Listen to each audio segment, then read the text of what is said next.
Hello and welcome to Shite Talk, an Irish history podcast. My name's Kevin Larney and this is the start of our coverage on Éamon de Valera, probably one of the most influential figures in the early 20th century of Irish history. He's 50 years dead this month, died August 1975. So we're going to do 3 episodes on him. The first one, mostly covers the same period as the 3 episodes we just did about Michael Collins. And in those ones, we touched on the 1916 Rising, the War of Independence, the forming of Sinn Féin, the treaty negotiations with the British. So we'll touch on some of those bits again, but if you listen to the Collins episodes, that'll cover a lot of that sort of stuff. And we'll mostly focus in this episode on Dev's early life, his birth in New York, growing up in Ireland, getting involved with the Republican movement. He is a commandant, he's a leader during the 1916 Rising. His time in prison afterwards, he goes over to America then. He's back in time for the tail end of the War of Independence, and he famously steps away from the negotiations with the British himself and leaves that to Collins. And we'll finish up the episode with the death of Michael Collins and the sort of start of the Irish Civil War. But that's pretty much it. I hope you enjoyed this episode. If you want to listen to an ad-free version of the episode, there's a link to Head Stuff Plus in the description of this. You can go check that out. If you're in Kilkenny this Friday, August the 15th, we're doing a live show as part of the Kilkenny Fringe Festival. There'll be a link for that in the description as well. And other than that, if you're enjoying the show, if you've been listening for a long time and you're happy we're putting out regular episodes again, or if you're a new listener, why not leave us a review on Spotify or wherever you're listening to this? It helps. So if you could do that, that'd be great. And other than that, enjoy this episode. We'll be back with part 2 next week, as well as the ad-free versions on Head Stuff. We've also uploaded re-edited versions of old episodes we did around the sort of Dev Collins period. So the Temple-Born Miracles, where they paused the Irish War of Independence for a while because the Virgin Mary appeared to some young lad in Tipperary. The episode about De Valera's jailbreak, we kind of gloss over that in the Collins and Dev series, but there's more information about that in that episode. And also Harry Boland and the Russian Crown Jewels. There's a full episode about that up there, about the death of Harry Boland, how the jewels end up in Ireland and what happens to them. There's also film club episodes there. We've got Taffin, we've got Blackbird, which is Michael Flatley's movie. That was a very fun episode we did. Michael Flatley could have been president in a mere couple of months, so it's worth checking out for that alone. And we are currently watching Trojan Eddie, which is pretty good. So you can watch that and listen to a review of it. That'll be out next week at some point. But that's all the requests I have for you. Join up to Head Stuff Plus, or leave a review, or just enjoy the episode. Good luck.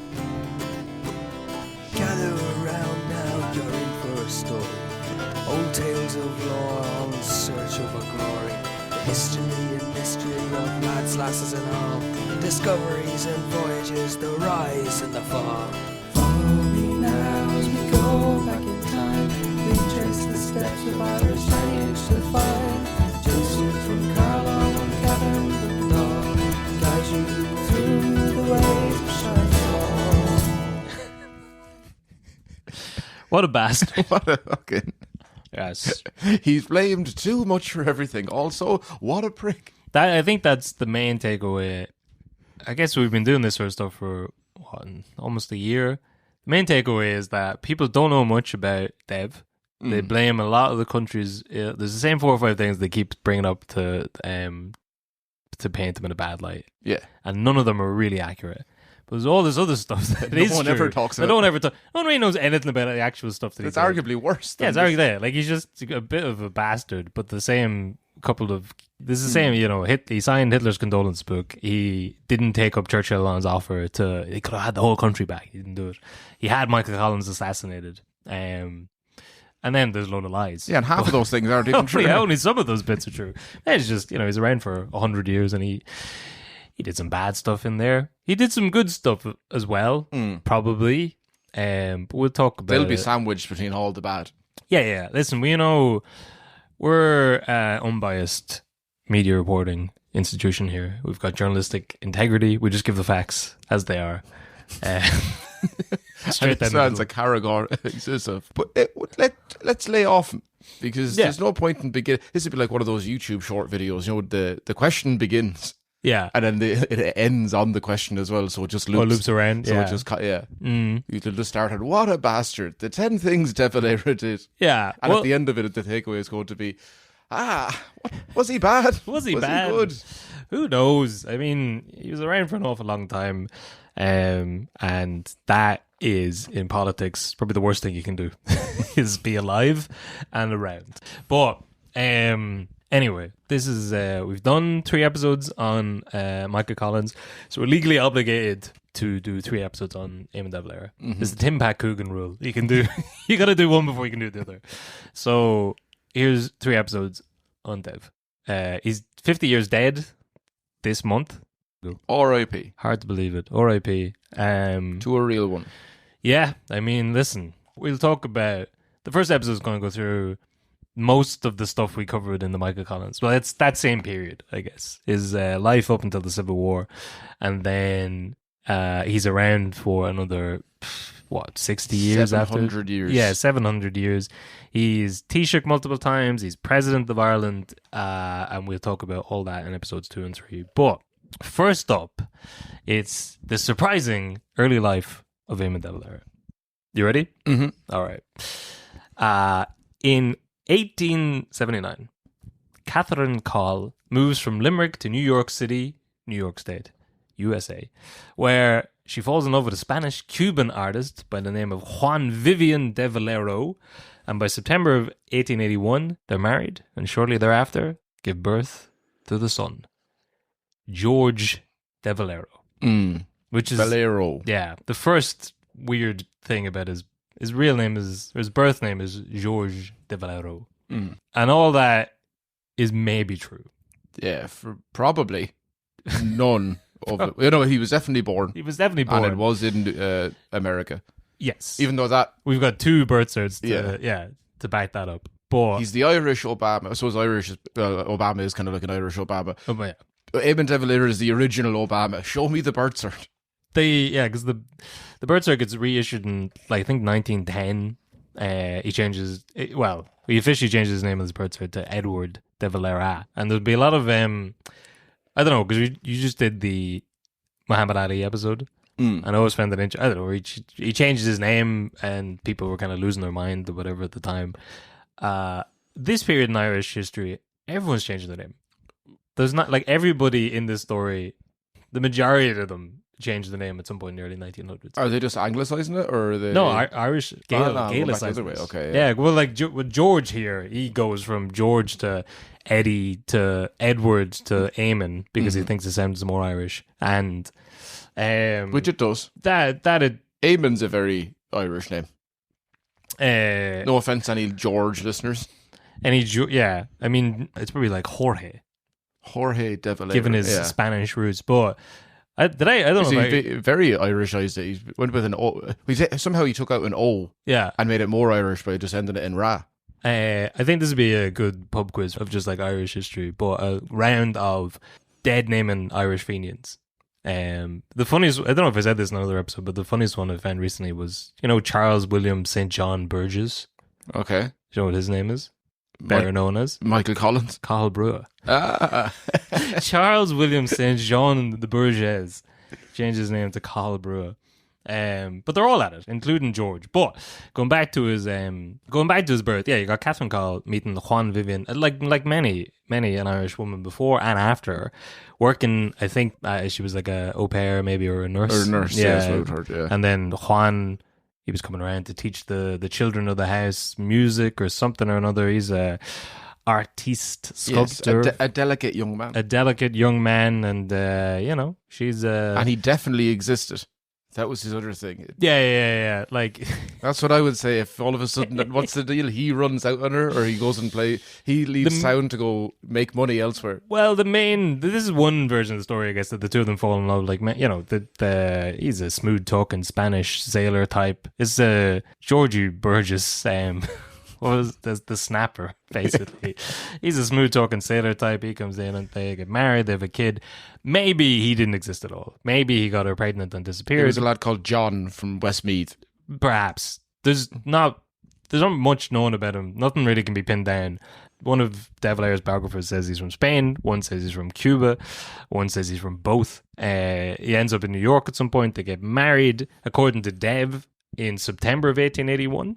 But the trouble with that is that there's no record of any wedding between Carl or De Valera's, or any variation of De Valera, De Valera, Dev.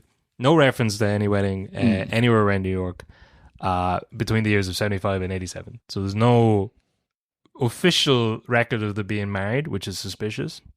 Dev himself in later life would he'd like instigate a search himself. He was doing a bit of ancestry. But because there's no, for him, that for his dad, there's no death cert. No. Either. Yeah. He doesn't have a baptismal cert. Yes. Or a birth cert. Yes. Which is even, yeah, so then. So that's, I'm not saying it for Dev, that's all for his dad. Oh, that's right. So there's no, like. There's no trace of him. Yeah. Yeah, other than this story by his mom. So the story goes that. Well, I'm not saying she's telling a lie. The story goes that in 1885, Juan Vivian, he's sickly. He moves out to like Colorado or Denver. For better air. Yeah, moves out for better air. And then doesn't help and he dies. But yeah, as you say, there's no record of a death cert for any variation of Juan anywhere in the United States. The birth cert, baptismal cert, maybe that makes sense if he's born somewhere else. Yeah, it's that's, not that's a long time ago as well. Yeah. But then, well, if he wasn't born in America, maybe they wouldn't have it there. But well, obviously they wouldn't have it there. But if he's not a naturalized citizen, they wouldn't have it there. The wedding cert, that's a bit suspicious. That doesn't exist. Mm-hmm. His death cert, maybe then he doesn't die. Maybe he, by going out to Colorado, they meant he left. He went back. He went to go work on a farm. Yeah. So maybe he ran out on them. Maybe he didn't exist at all. Unclear. Mm-hmm. But it's the first weird thing. Maybe she was telling the truth, and it's just that you can't find any proof of any of it. Yeah, I wouldn't put that beyond the realms of possibility. I mean, it was a long time ago. Yeah, 100 years. People don't have certs back that far. The IRA probably burnt them. Isn't there a dispute as well whether he was born in a hospital or in the orphanage? Yeah, which is another weird thing. So he seems to have been born in like a hospital for a sort of Magdalen laundry type in the modern day, I suppose, which we'll talk about maybe in episode 3.5. But the whole thing around his birth is very suspicious. Maybe there was another young man a long time ago who had a big impact in this country, who was born to a mother, no father in the scene, immaculate, could be the second coming of Christ. Jesus wasn't born in Ireland. Yeah, but I said he had a big impact on the country. Okay, so it's like, hold on. Yeah, but Dad was born in New York. Because we've claimed a lot before. Yeah. That Dad was the second coming of Christ. That Jesus was born in Ireland. Yeah. Did you know? There's a chance that it was an immaculate conception. Mm-hmm. Who knows? But whatever the truth of it is, by 1885, there's no father in the scene, and Catherine is having trouble. She's struggling raising Deb by herself, so he gets sent back to Limerick. He gets sent to Brewery in County Limerick to be raised. Clean air. For clean air, which runs in the family. So he's not long gone. So he's sent back to Limerick to be raised by the grandmother and aunts and uncles. And it's not long after he's gone that Catherine remarries to a British coachman called Charles Wheelwright, which is a funny name for a coachman. Mm-hmm. And there is a record of that wedding. So which is again a bit more. So it's only 7 years after the other wedding. So it's weird to be like, it was a different time. There's no records of weddings back then. Then 7 years later, we got all these other records. I'd say a lot of people during their wedding, if they did the second wedding, they wouldn't make as many mistakes. That's it. That's what people always say. Look, everyone keeps on to me about your man. Who's like, we need it. Also, was it Charles Wheelwright? Yeah, Charles. But by any chance, just before, do you have a birth cert? Or a baptismal cert or any proof of? Can I get a photo of you real quick? Just to put something down on paper. So there's a lot of records of this second union, I guess. But he converts to Roman Catholicism for her, which is nice of him. Mm-hmm. Her decent. And they have 2 kids. So yeah, Deb's half brother and sister, Anne and Thomas. Deb never goes back to live with the mom. He never goes back to America until he doesn't go back to America until he's much older. So he doesn't really have much of a connection with her. I think he talks about in his childhood, he remembers like visits from a woman in a black dress kind of thing. Yeah. Which all does kind of point to her, like there's a good chance he's born out of wedlock. Oh yeah. Which is why he couldn't pursue being a priest. Yeah, that's one of the things. He tries to. He's a big devout Catholic, and they say because his brother Thomas, we were just talking about there, he is a priest. He becomes a priest, and Dave supposedly tries to pursue it. But one of the things maybe that was keeping him back is that he is a bastard. Yep. But it's funny, yeah, for like the big man associated with like Catholic Ireland. Fair chance that he was born in a Magdalen laundry type situation to unknown father and sent overseas to be raised by the grandparents. But raised by the grandparents he is, and he lands in Limerick. He changes his name to Eddie, reinvents himself. Not many Georges around there, I guess. Mm-hmm. Although Eddie is he's going from one monarch to another, George to Edward. Yeah, but at least it's a shortened version. It's a nickname. He seems pretty cool. Yeah. 1901. It's read by 1901. He's 19, I guess, at that stage. He legally changed his name to Éamon de Valera. He does get his. You've gone back. He's learned the history of the country. He's Eddie's. That's a kid's name. He's moved up to Edward. Edward. He does get his birth cert reissued with Éamon de Valera. He changes it from de Valero. Mm-hmm. I suppose if you're going to make up a father, you can just make up the name. That's true, yeah. Also, you can just change it by default of the river anyway. He's educated in Brewery, goes to primary school, goes to secondary school in the CBS in Charleville, County Cork. And around 15-16, he gets into Blackrock College, Dublin, on some kind of scholarship for being a smart boy. Because he gets rejected by 2 schools in Limerick. He's not good enough for Munster. Yeah. Send him up to Dublin. Well, I wasn't going to bother bringing that up. It was a bit mean. He gets into Blackrock College. But only as his third choice. Or as a Hail Mary pass because he's getting rejected from all the best ones down in Limerick. Probably rugby schools. Well, yeah, but he loves it. He goes to Blackrock. There's a quote from him where he says, "No more chopping of turnips for the cows or the drawing of water or the attempts to do my lessons in the intervals. I remember well how happy I was on that night, my first night in the college. I cannot understand why boys coming to such a place should be weeping. I had heard some sobbing, but for me this coming was really the entry into heaven." So he's happy to be out of the bog. And should definitely be a man, reading that, he should be the man to decide rural Ireland's future.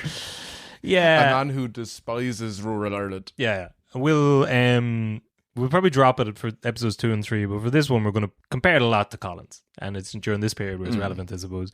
But Collins, at this time he's also around Cork, but he's being raised in much more of the rural pursuits. He's a hurling man. He smells of peat and he smokes turf.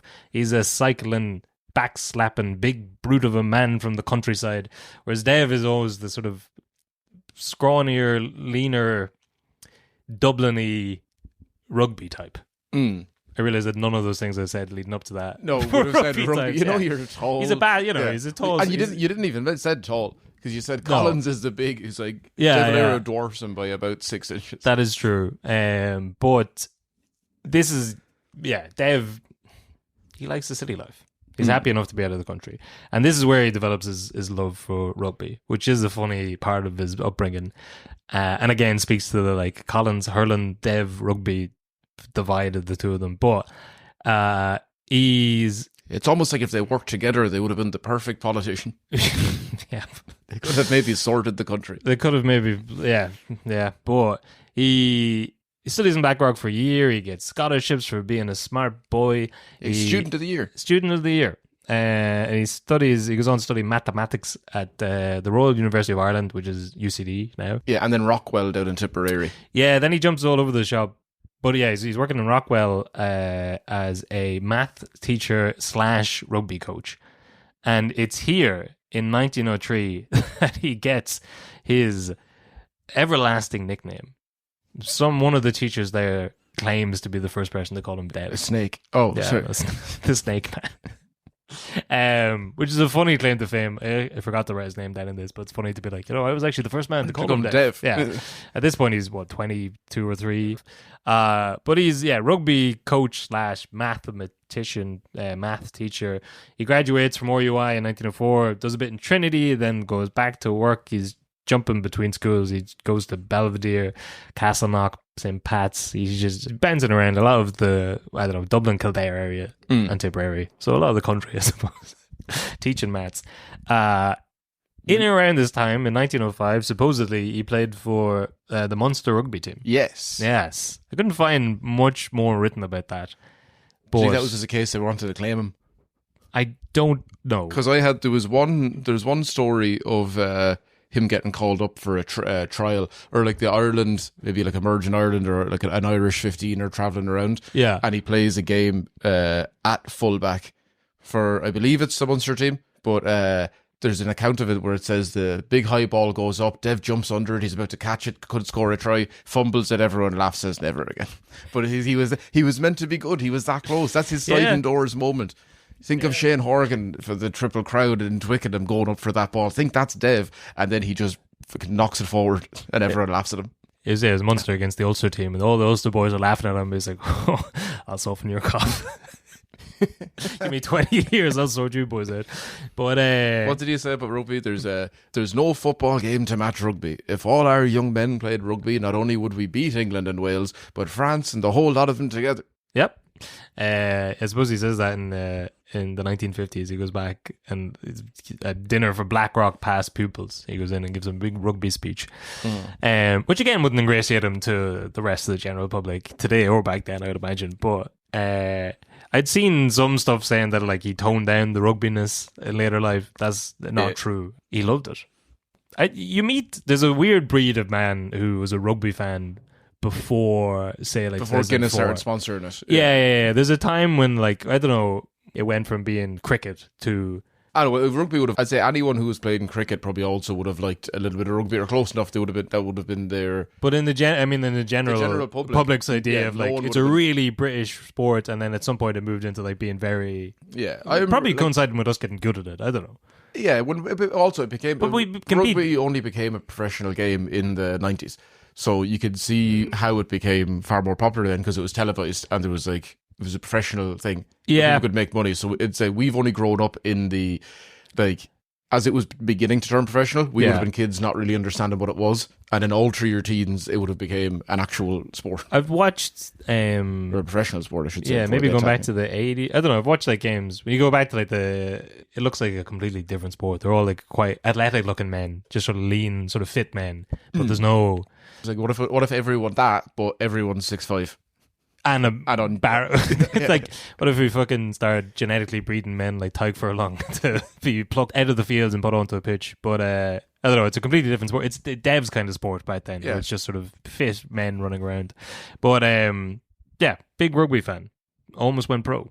So, but he did then turn it toning down the rugby. They said he stopped attending as many games the later on he got in life. Yeah, and I think a lot of people were like, maybe it is seen as like that's far more of a Protestant sport or of an upperclassman sport, and he wanted to be seen as a man of the people. Hard to say. Also, he was about 100 years of age, and he probably just like, when are they playing the games? In the depths of like February and March when it's freezing, and he's like a 92-year-old man. Yeah, I had seen that. Yeah, I'd seen that said as well that like, he stopped going to the games, but it was also coincided with the time when he was going blind. Yeah, he has a lot of eye trouble in his later life, and I think he probably just he stopped going. I'm sure over the tannoy, the black and tannoy.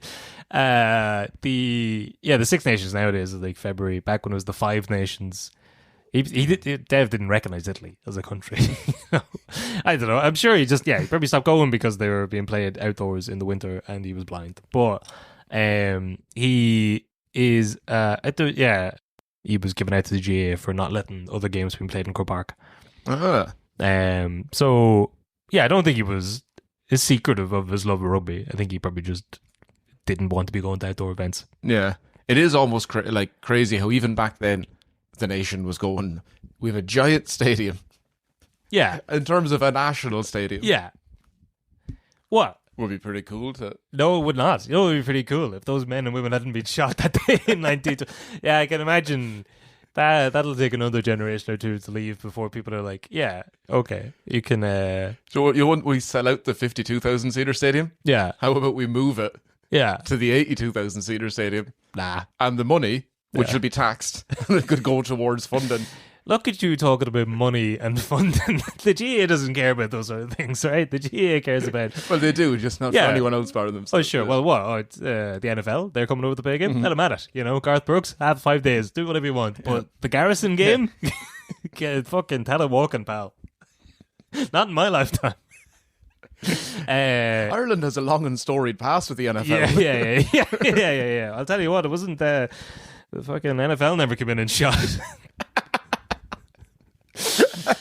NFL never came in and fucking shot Hogan, which is unusual. For Do you think that when that game goes, that's pretty soon, isn't it? The end of it. It is pretty soon, yeah. Yeah. Do you think that when all the Americans come in, they're like, look at them, already respecting the Hulkster. R.I.P. What that man did for this country.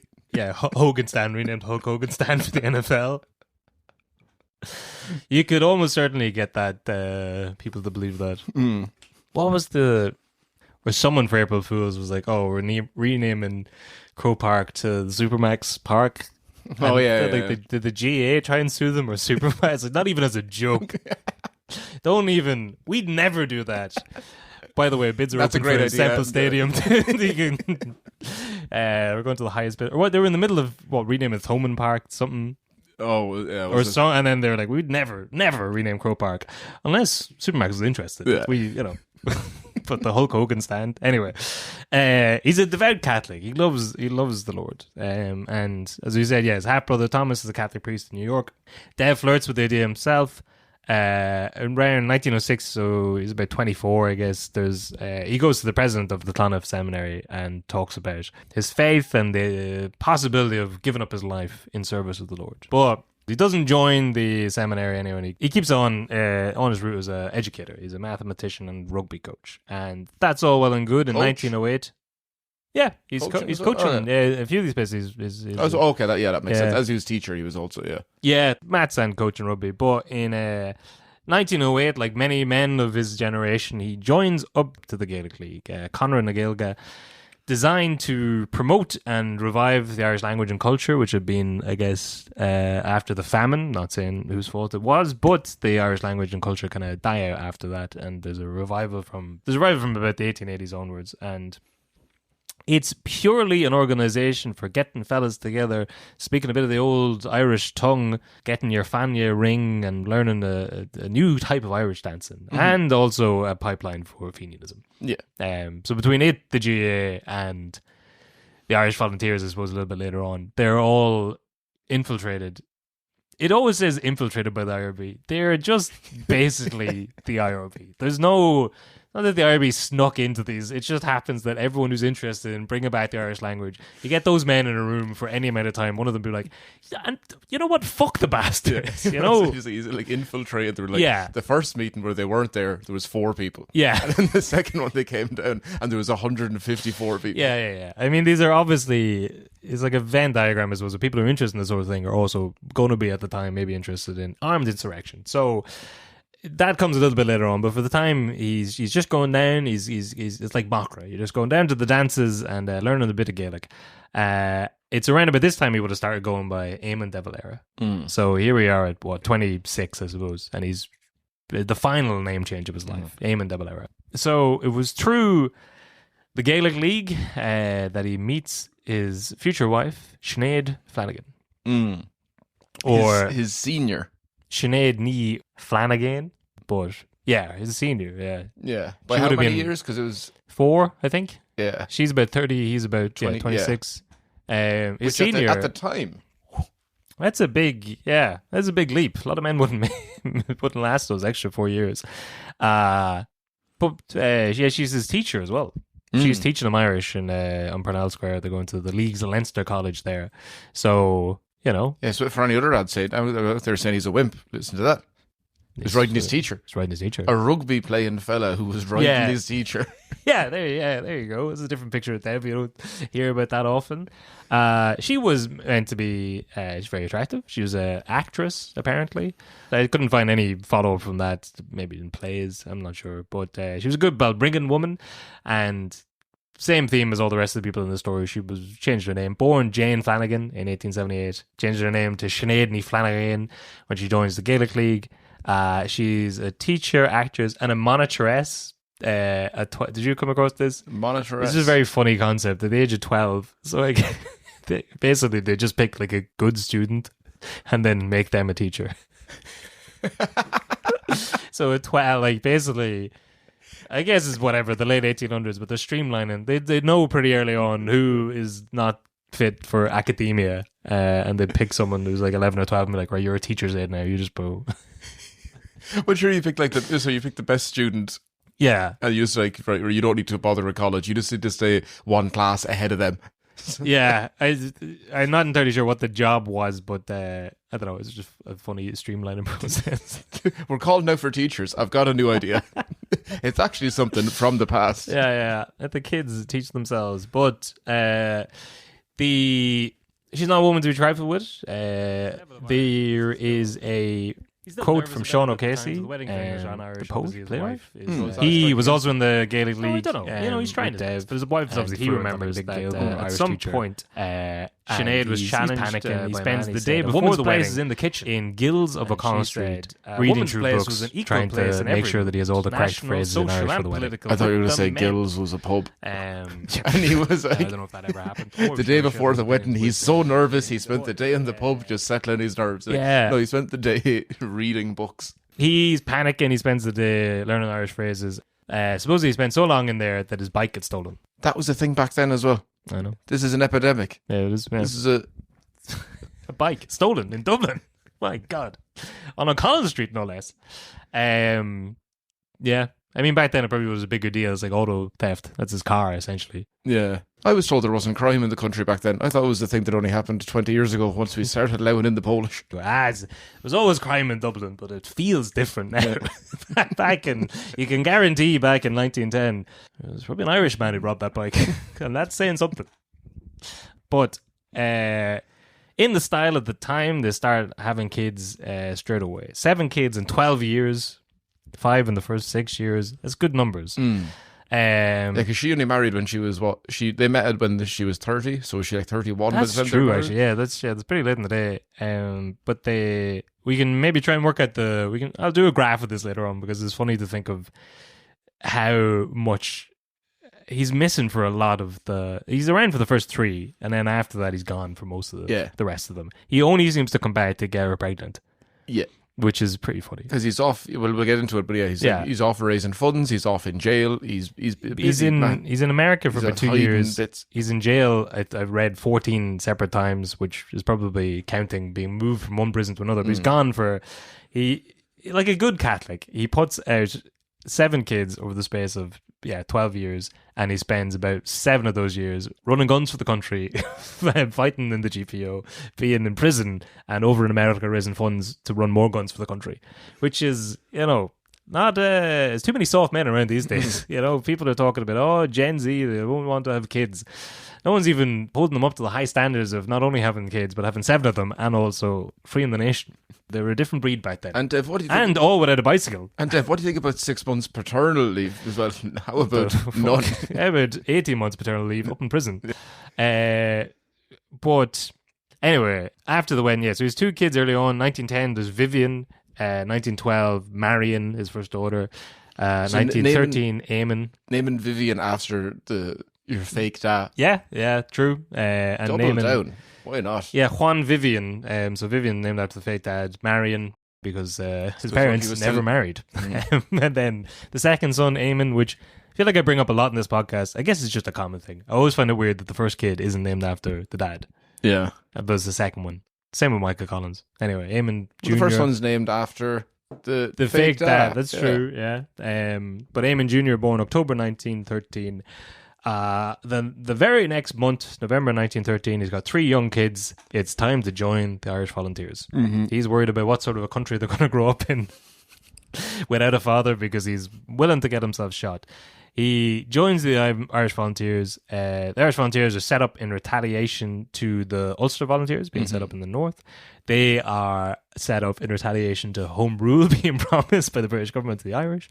The Ulster Volunteers armed themselves and said we're going to war against the British, and were forced to leave in home rule. The Irish Volunteers armed themselves in order to make sure the British keep their part of the bargain in delivering home rule. So September 1914, home rule is meant to be enacted, which would reopen the Parliament in Dublin and give Irish people some autonomy over the island.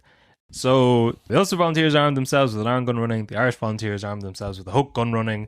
Both sides are armed. The Curragh Mutiny, the British soldiers who are stationed in the Curragh, they refuse to move against Ulster Volunteers. Tensions are high. Everything's building up towards Home Rule coming in September. And then luckily, Franz Ferdinand gets himself shot in August 1914. World War I breaks out and everything's shelved. So a lot of the Ulster Volunteers, obviously, they are, very pro-British. They sign up with the British Army and go and fight in World War I. A lot of the Irish Volunteers do the same. So John Redmond's the head of the Irish Volunteers and the sort of Home Rule party.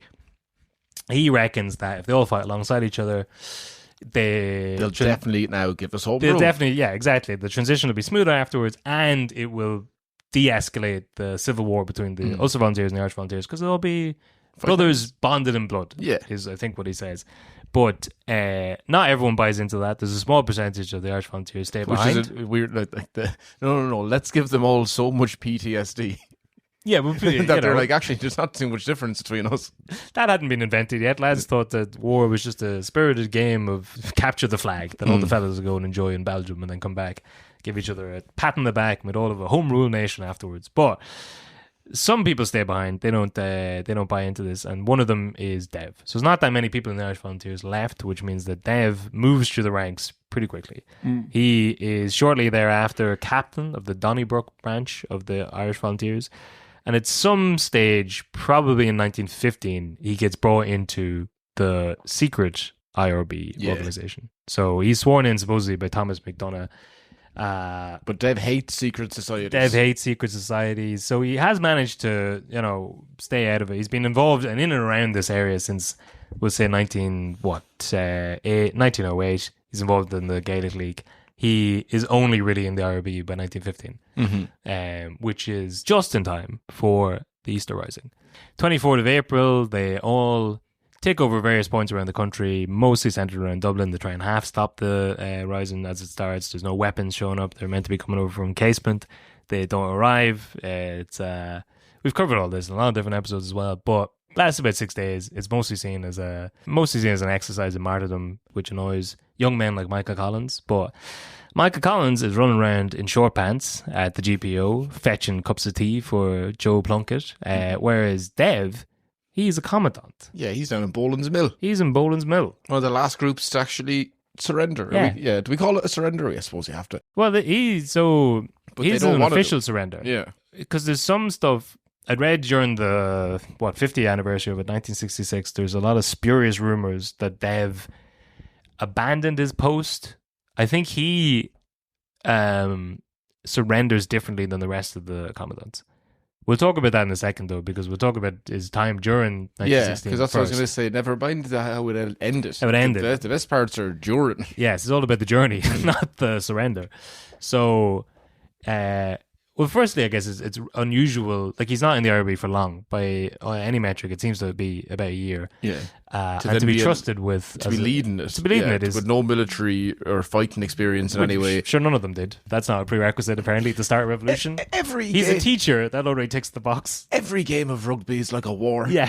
He's got rugby background. He knows maths. So, supporters would say that he showed great leadership and capacity for meticulous planning during the Rising. Detractors would say that he suffered a mental breakdown. Yes, and ran around screaming. Yes. Do you have the quotes? What is it? He was forced to take a nap one of the days, and he jumps up. He hasn't slept for ages, and he's forced to take a nap. He jumps up shouting, "Set fire to the railway! Set fire to the railway!" No one knows what that he was talking about. But, I mean, it's a tense time.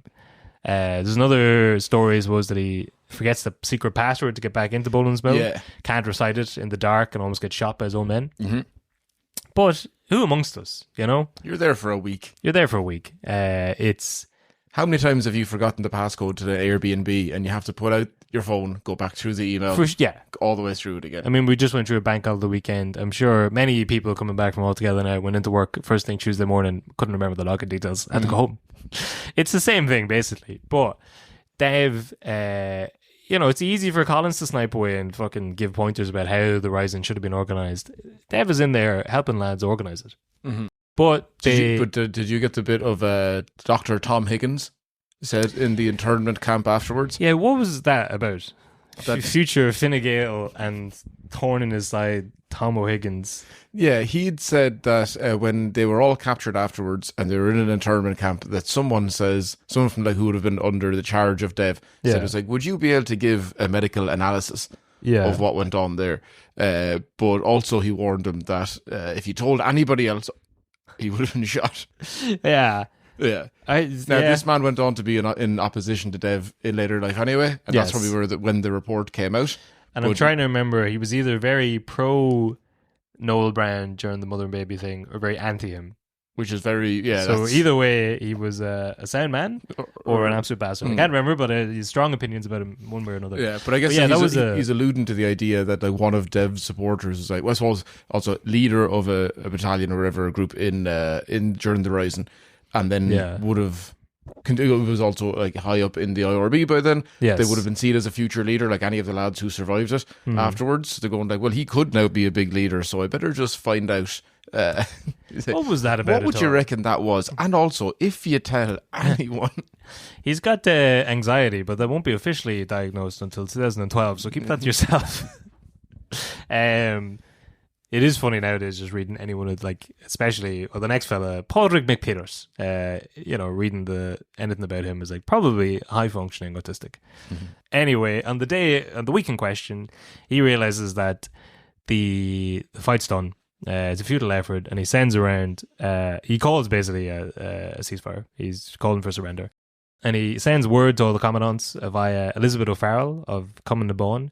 He tells her to go around and tell the other commandants to surrender and to stand down.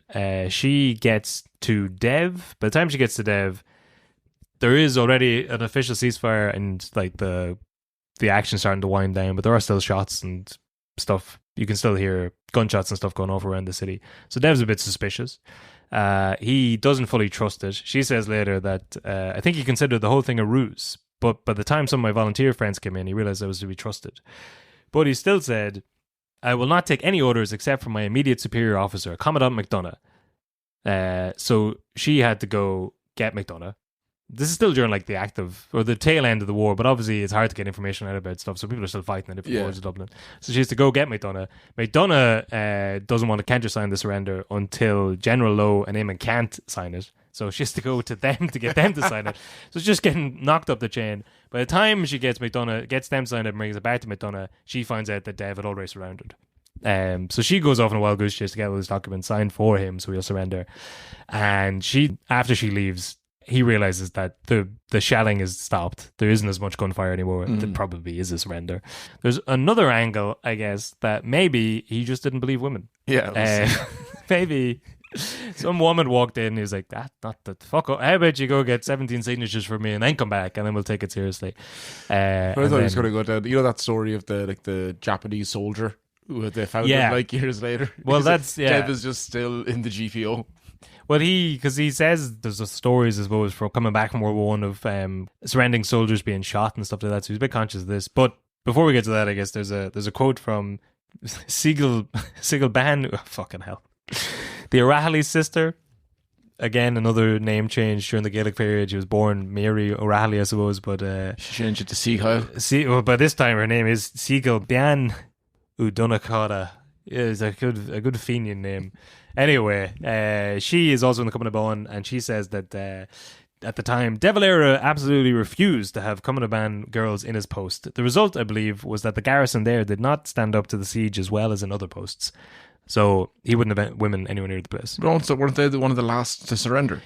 They held up pretty well. I think the story is that they surrendered out of step with the rest of them. Basically, they officially surrender. So he gets the message. He doesn't believe it. They go around the houses to get the documents signed for him. In the meantime, he goes and surrenders himself. And he's conscious of this, World War I stories coming back of people getting shot when they're surrendering. So he decides to approach the British personally. He organises a stick with a white flag, and he brings a prisoner of war with him, this fella called George Mackay, who's an 18-year-old British soldier from Mitchelstown. He gets kidnapped or prisoner of war in the first day of the revolution, so they have him with him. So Dev gives him his Browning automatic pistol and asks Mackay to give it to his eldest son Vivian, who I think was 6 at the time. So he gives the gun to McKay. He's like, just in case I get He's shot like, when we head "Would up you there, give make this- sure my son gets that gun. Would you give this to my son, Éamon Jr.? Yeah. Why is my name on one of these bullets? Don't mind that. Don't look at it. If a man asks you to give a message, you don't open the box, you know? But they head off then. They've got Sean Byrne. He's the guy who organised the white flag and the stick. He's walking up ahead with the white flag, and they leave Boland's Mill. That's where you get that famous picture of them all walking down the street with the white flag. So they surrendered differently, I guess, than the rest of the commandants. He goes up to Captain Ido Hitzen personally. Hitzen would say years later that De Valera was gaunt, unshaven, curt but courteous. And he says his first words to him were, "Do what you will with me, but treat my men as prisoners of war." In surrendering, Dev hands him over his field glasses and the white flag. 20 years later, Hitzen, via Prime Minister Neville Chamberlain at the time, gets the glasses back to Dev. And they have some sort of weird friendship over the next couple of years that you kind of see in this, like... These actual, like, spectacles. Yeah. So, well, field glasses, no, Field- probably like binoculars. Okay, that Yeah. makes more sense. But obviously kept them as a memento and then gets them back to him 20 years. And they have this sort of like begrudging respect. They keep in touch over the years. But hands over the prisoner of war to him, which maybe is one of the factors in the next part. We've talked about this in different episodes as well. But Dev is one of 90 people sentenced to death initially. But he does not get executed. Him and Thomas Ashe are the only leaders, the commandants, who don't get executed. And maybe it's the handing over of young cadet McKay. I don't know, gets him some favour. Maybe it's a public backlash by the time they're getting around to his execution. The public is very annoyed about these public executions. Well, they said that he James was meant to be Connolly- next. He was meant to be the one after. Yeah. James Connolly is shot. He is probably, of all of them, maybe the person that the Dublin populace knows and loves the most. Like he's responsible for helping a lot of families during the lockout. So when he gets shot and he's strapped to a chair, that maybe that's the straw for them. The fact that he's an American citizen gets brought up a lot. People say that that's what saves him, his American But passport. Tom Clark was Tom Clark was an American citizen. Although, to be fair, Clark is like a much bigger prize, I would imagine. Yeah. Like he's, I think, the first shot, I think. But that's maybe another part of it, is that Dev is an anomaly in that he's not from a big Republican family. He's not from a long line of Fenians. He's a relative unknown. He's only joined the RB the year before the revolution. He hasn't shown up on anyone's radar. MI5 or whoever doesn't have a file on him. So he's just some guy. So I guess at this point they're getting to the end of... They're doing the executions in stages. The public's getting very annoyed. There's word coming over from England be like, stop shooting, lads. Like, with only 4 or 5 more, then we'll absolutely stop. So by the time they get to Dev, they're like, well, no one knows who he is. There's no benefit to killing him. They piss off the Americans. And yeah, some combination of all these things means that he's spared. It's it could be all of those things. Like, it's hard to know. It's Or maybe he was a big spy. Whoa. Now, hold on a second, Kevin. I didn't say that. Yeah, I mean that's a thing you hear thrown around a lot, but there's nothing. No proof No, of that. it's more like, but it's the fact that Tom Clark was also a citizen, a US citizen. That's, and like Dev didn't spend much time there. No, he was over here. Yeah, there's enough of a file on him that they're like active member of. Yeah, like, but I think that's it. Like a lot of them are from. But a lot of them have been around for a long time, and yeah, but then wouldn't that be more dangerous? Because you're like, well, all of these fellas are from giant, like since childhood they've been like, this. Yeah, it's like this is just an educated man, who's an American citizen who they don't have a file on or any history apart from like the last year or two. He's been radicalized. You'd be like, well, would he not be more dangerous now? That there's I suppose there's like the fact that he survives means. Like, the reason he becomes so big is because he doesn't get a shot during this. So maybe it's just like... I would have said that there was... this is kind of the making of him. I think a big part of it would be the fact that Connolly's shot and everyone's up in arms instantly over that. And then they go, right, well, that's probably... You're not going to... That's a lot of people just say it's luck of the draw. Like, if he had been a week earlier, he would have just been shot. And there wouldn't have been much more... If he was shot the day before Connolly. Yeah. Like it could easily happen, and it's probably is just look at the draw, and all this stuff is written afterwards, and he becomes so big and such a big figure. Like when people are like, "Oh, it's probably because he's a spy, or he's the British had him picked or something." He was just he was the equivalent of a lot of the other Con Colbert, Michael Manning, and he survives, doesn't get shot, probably because he's not too important, and then becomes massively important because As we'll Because see he in a wasn't couple shot. because he wasn't shot. Exactly. Yeah, he's like him and Thomas Ash to the comeback. Ash almost immediately gets himself.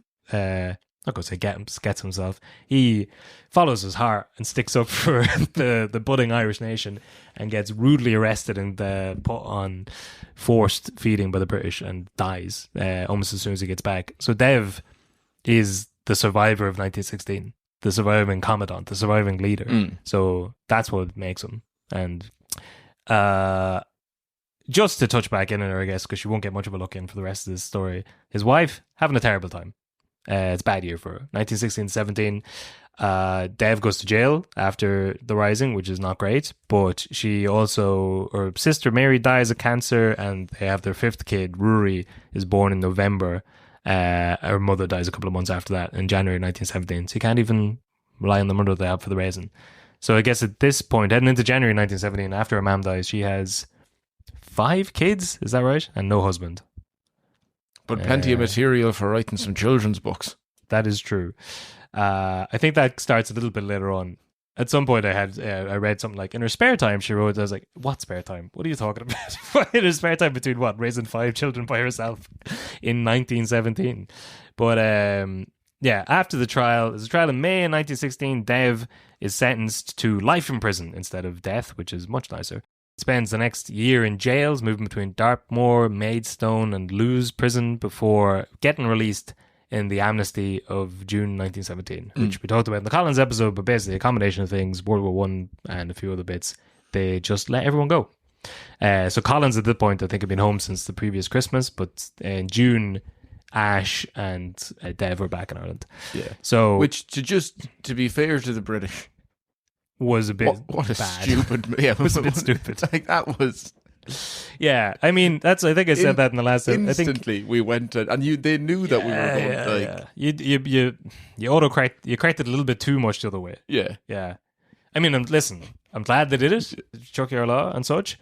Bad move. Yeah. A stupid move. Remember that time we had an amnesty and we let out all of the leaders of your country to start the Yeah. So straight away, he's elected in a by-election in East Clare, which this feels a bit almost too poetic. So it's Willie Redmond's seat, John Redmond's brother, who died in World War One.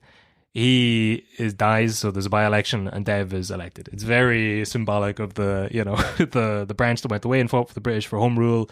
They're gone. That didn't work, and now you've got the surviving hero of 1916 is in instead. So that kind of sets the tone for this period. And again, we talked about this in Collins' episode, but this is Arthur Griffith's party of Sinn Féin, gets blamed for the rising and becomes the Fenian party. Griffith steps aside in 1917 during the Ardbeg and nominates Dev as the president of Sinn Féin. So Thomas Ashe dies in that September of 1917, and with him dead, Dev is now like the 1916 guy. So he becomes the president of Sinn Féin, the leader of Sinn Féin, and it is the catch-all party for anyone who wants a republic. So the Home Rule Party and all the other sort of political wing parties, they lose seats to Sinn Féin, which has a landslide in the 1918 election. Yeah, that's the one where they get 73 out of 105. Yes.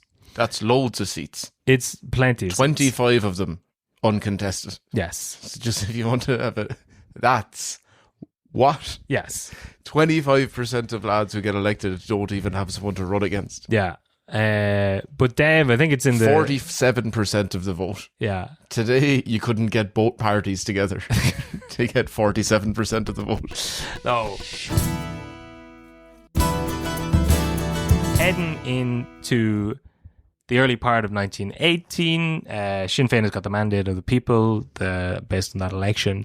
And again, we've covered this in a few different episodes, but especially the episode behind the paywall on Head Stuff Plus, the Dev Breaks Out of Prison episode, which is very funny to go back and listen to when we clearly didn't know what the hell we were talking about. But Dev, Collins gets a tip-off from his spies in the castle that the British are going to blame Sinn Féin.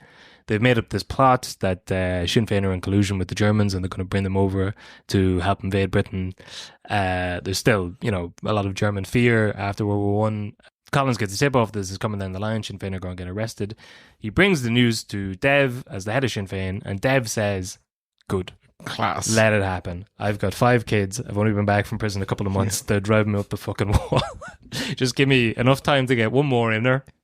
1918, later in 1918, Emer was born. So That's what Dev says. He's like, lads, don't worry, every single one of you stay in your own beds tonight. Yeah. Because it's your last chance to pop a kid out. yeah. He's like, it does definitely line up perfectly that he's either on his last night of freedom or he's just gotten the news that his wife is pregnant with the 6th child. He's like, you know what? Eamon, what's It'd come send over? a message to the British. Eamon, what's come over you tonight? You've never been so voracious.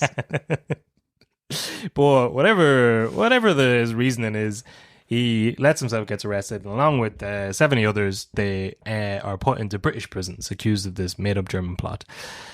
It's an excuse to lock up and discredit the IRA and break. You keep the saying made version. up, but like, Well, it is made up just because the lads hadn't thought of it yet. yeah, I mean, it's something that they would have probably done. now that's just what, because Caseman come over on a submarine full of guns. You think that we do it again? Maybe, but And Collins had been sending men over to Germany, gun running, yeah, there and we got all and of our guns. we had plenty of Germans in the country And as spies during the time. Erskine Childers sailed back from Germany with a boat full of guns as well. There's no evidence really to back up any sort of a claim. Spurious claim. But Dev gets sent to prison anyway in Lincolnshire. He's there with Sean Mulroy and Sean McGarry and a lot of other lads. But we talked about this fully in the Prison Break episode that's on Head Stuff Plus. But basically, at some point, he gets sick of the idea of being in prison, and he asks Collins and the boys, Collins and Boland, basically, to break him out. Yes, because they've just formed the Dáil Éireann. Yes. So he's not there for the first meeting or two. No. And then so he's like, well, now actually, perfect Yeah. time. Are other people making moves for the seat that I want? I suppose sort of skyrockets through the ranks of the IRB because everyone else has gone off to World War One. Yeah. And now he himself put himself in prison, and he's seeing his I guess soon to be rival or rival in the His making. friend and confidant. Well, is the other guy whose name people know, Michael Collins. He sees him basically skyrocketing through the ranks of the new IRB, and he's heavily involved in Sinn Féin, and they're doing this big political movement while Dev is in prison. Could Not that someone much. who's not Michael Collins break me out of prison? Yeah.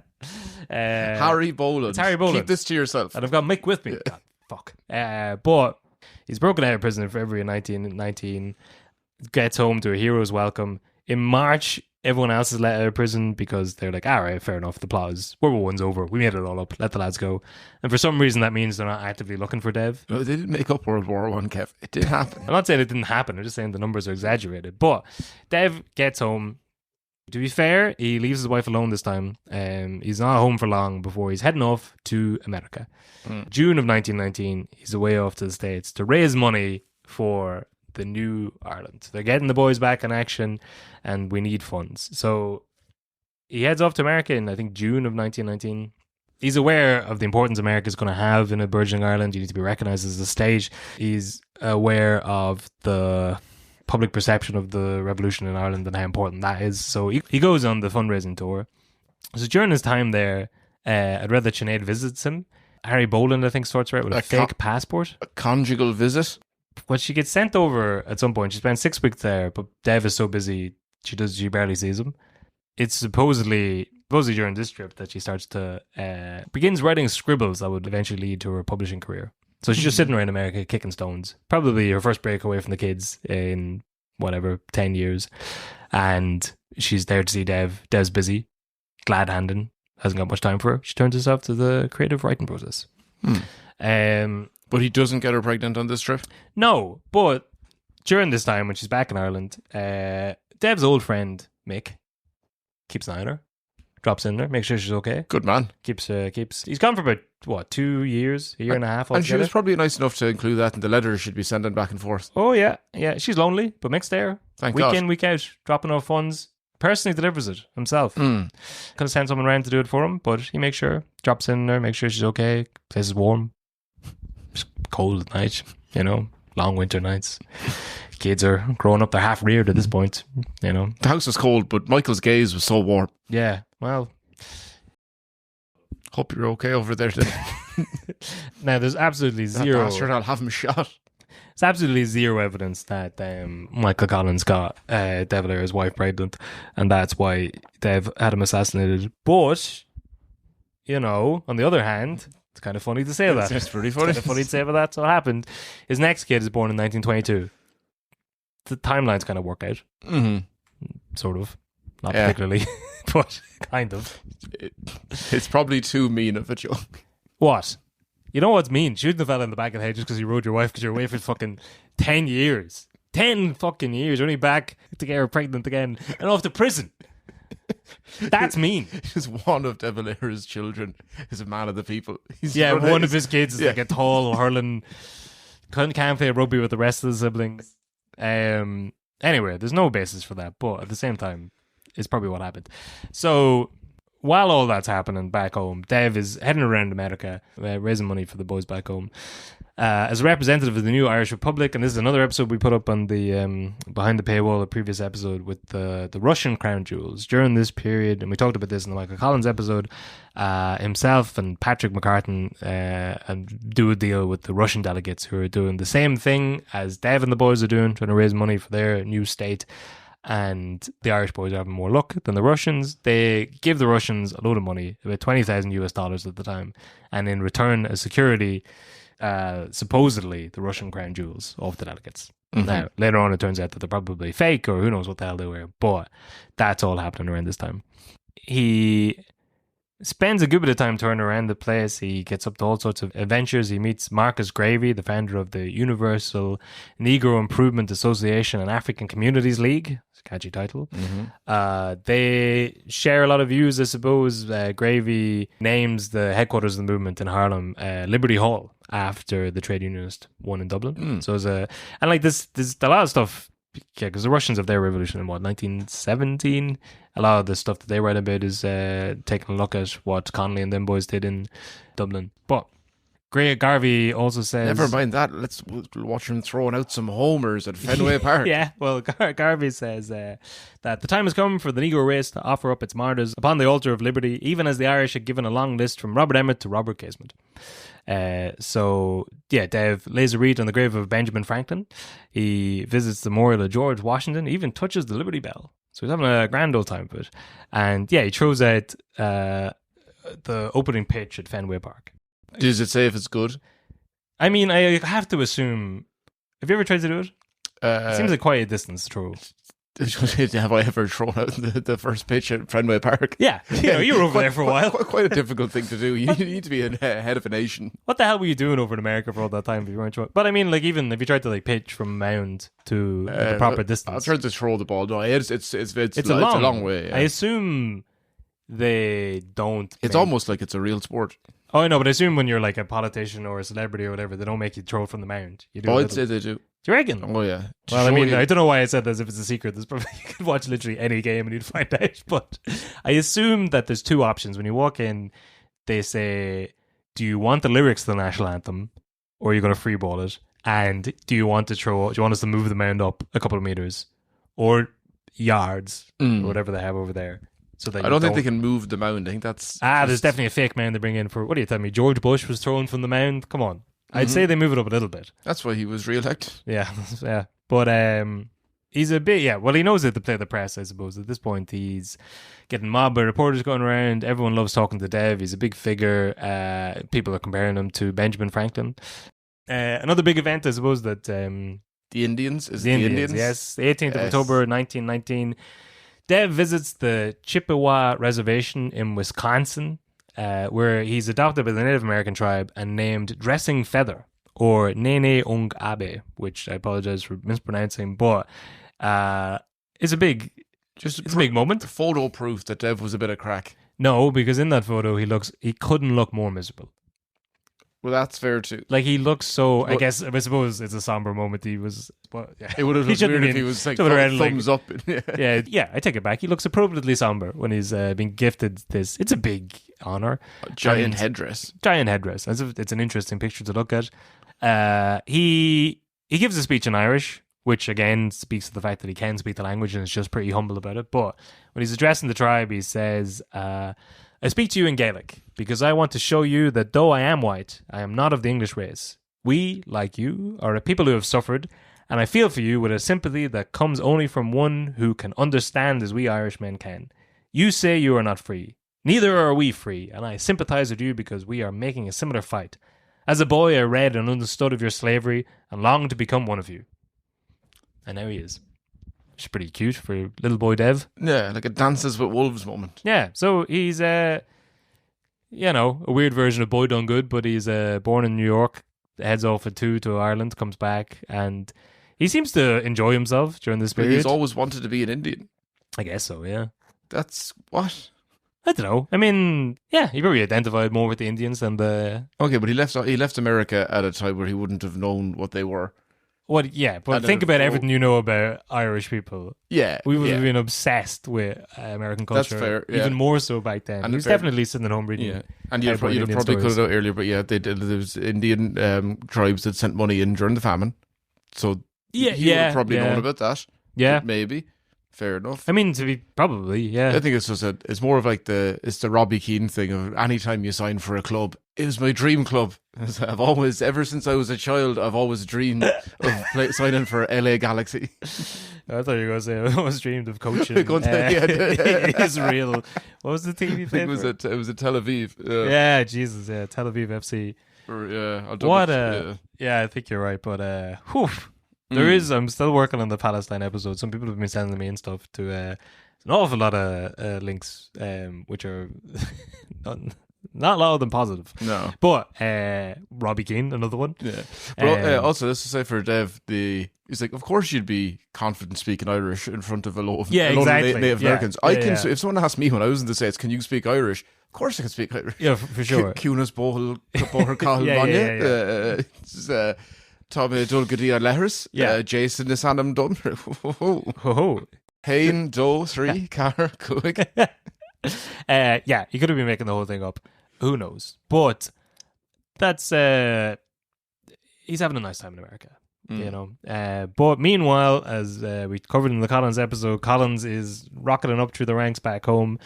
Dev has tried to hamper him maybe by bringing Harry Bolan with him. Yeah. Again, maybe that's just made up to paint Dev as being jealous. Maybe Harry Bolan was just a good man for the job. Well, yeah, Harry Bolden. If Michael Collins deemed him as his right hand man, Yeah. and confidant, and he was doing a great job, maybe Dev would also think, if he's so good, can I have him? Can I have him? I probably need him for running military exercises and trying to fight off the British on the ground. No, photo opportunities. Can Bolan throw 3-pointers? How is he with the Harry told me ever since he was a child he wanted to be an Indian. Sure, his fundamentals are good, but can he dunk? We need him out there. That's the only thing Americans understand. I need Baseball. I need him to throw the pitch. No one will know the difference. That day, I'll yeah. tell him that he's Éamon de Valera. It's just Harry Bolan speaking Irish through a mic and Harry Bolan throwing the ball out. Boland let someone else take the pitch, but he uses a hurl instead of a bat. Home run. God, that would have been good. Imagine. Yeah, Dev would be holding it upside down. The man's never touched a hurl in his life. You know, the similarities between your NFL and rugby are about bonus, just like doing the cuts off the mic. But Dev returns back to Ireland. With loads of money that's all accounted for. Well, yeah, I'll let you speak about that maybe. They come back with the Tommy gun. So in the interim, the War of Independence is broken out. There's proper gun-running Fenianism happening in Ireland all across the country. The boys come back with the Tommy gun. People say it's a little bit too late in the day or whatever, but they also come back They try to with call it a Tomas gun. a Tomas gun. Have we done 12 episodes and no one said that yet? But they come back with the gun and some money. Not quite a lot of it. But overall, I think the estimates are $5.5 million. Yes. 500,000 of that was put towards continuing his tour for all of 1920. Yeah. So fair enough. That now we're just down to take that off the top. Yeah. That was only 5 million. Yeah. Right. In 1921, they said that 1.466 million had been spent Right. on things, Yeah. and then the rest of the money, Interest, sure what? bank fees. Yeah. Yeah. Transfer. This food every day. Revolut. Right? America's not a cheap country. No. No. Dev did set up a media group, and Well, that happens later on. well, Yeah. Where did the money come from, Kev? Off a teacher's salary, / a man who hasn't taught now for years. Yes. But it's like just interesting. It is interesting. That just that much money has gone. Mm-hmm. And that you don't know. And like obviously, probably they couldn't account for it, saying like, hey, we were buying guns illegally. Yeah. Probably lost a lot of it to that, buying gold just to have. But it does feel like... See, yeah, because I guess Michael Collins, they keep talking about, famously, he orchestrated the whole War of Independence off the back of a bicycle, and he's dropping around money and funds to everyone, keeps it all in his head, keeps it all in the ledger, not a penny out of place. Meanwhile, Dev comes back and there's about half the money that he told the doll that he had is just unaccounted for. Yeah, about half. About half. Or it shows up in, we'll talk about that in episode 2, but it's free press that he sets up. But turns out the free press, pretty expensive endeavour. Yeah. We'll talk about that later on. That's episode 2, but so he's... But Dev's away. No, he's not in plain sight. The Irish people, they like seeing you. He's off in the background. I was out in the background in newspapers, throwing up pitches in Fenway. He's meeting the Indians. He's doing the Native Americans. He's doing all of that. Michael Collins is having British soldiers shot. Yes, all around the country. Yeah. He's gun running. He's making a name for himself. He's Minister for Finance. He's moving up through the ranks. But Dev comes back in late December 1920, January 1921, he makes his first appearance in the Dáil. So he's technically he's the president of Dáil Éireann. Because as soon as he gets back, he's greeted by Pat O'Connor, a Collins man. Oh yeah. And he's only getting off the boat, and he asks him how everything's going, and Pat says, "Oh, Big Mick has it all under control. He's doing a great job. The big fella is fitting well and in total charge." And Dev slaps his hand off the railing of the ship and says, "We'll see who's the big fella in the future." Which is now again, that's a Collins man saying that. So take it with a pinch of salt. Yeah, there's I suppose when he comes back, he doesn't approve of the gun running. He doesn't approve of guerrilla tactics. He says that enough of this sniping, lads. We need to fight the British soldiers toe to toe. I guess he's aware or conscious of how the Americans are viewing it. Yeah, it's not traditional warfare. It looks a little bit from a distance. Maybe shooting all these men in their bed. It's not the best tactic. But it was very easy for Dev to say that, having just been, away doing fuck all. Well, it feels like he's anytime. And what are his credentials exactly? That he survived being shot by accident in 1916? Yeah. Who's he coming in, telling Collins how to run the ship? Yeah. Well, it feels like Dev's big thing is it's bad if I'm not there to oversee any of this. If there's any great steps towards a revolution or independent Ireland, and I'm not there to have it wrote down in the history book that I was also a part of gun running, or I killed some men as well. I'd just like to be involved. Yeah. So he comes in, he sticks his. I didn't say I didn't want to be there. I'm just saying it would have been nice to be asked. Yeah, I was busy. It was in America, but phone call or whatever, it doesn't hurt. But he's worried about views. He's like, he's worried about how he's being represented in America, that the IRA are being referenced or referred to as a terrorist group, that the British are pushing the angle this is a terrorist group. They're fighting from the bushes and stuff like this. But this is how the war is being won.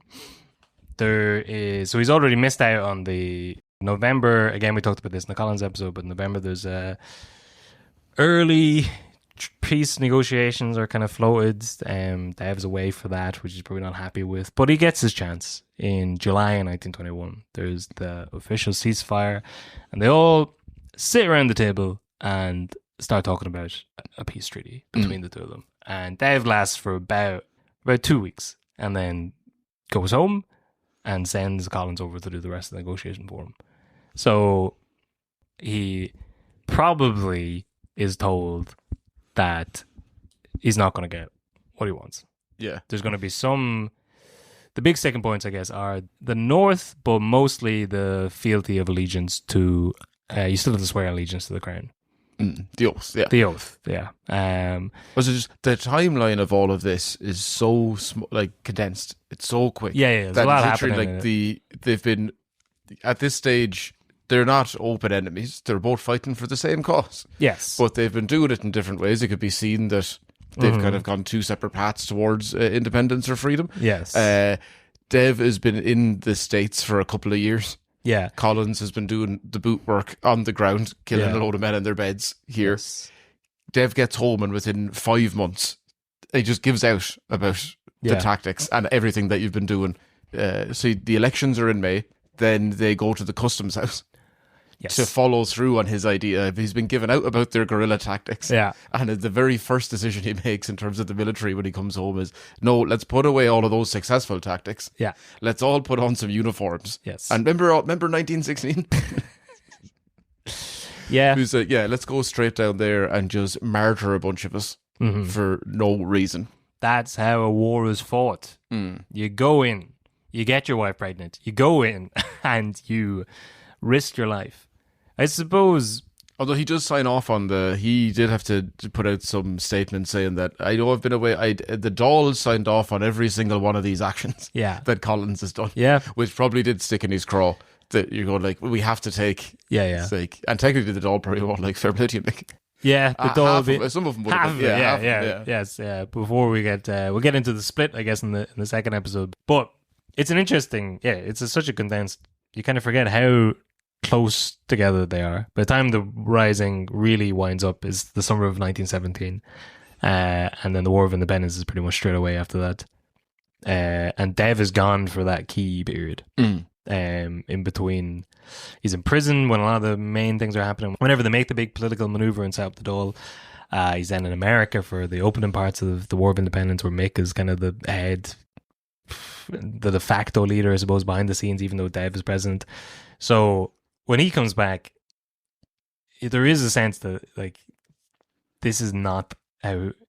Well, not even a sense. He openly says it. This is not how this should have been done. 1916 was a good idea, where we all put on uniforms like men and walked in and took over buildings and got shot at, and a lot of us died.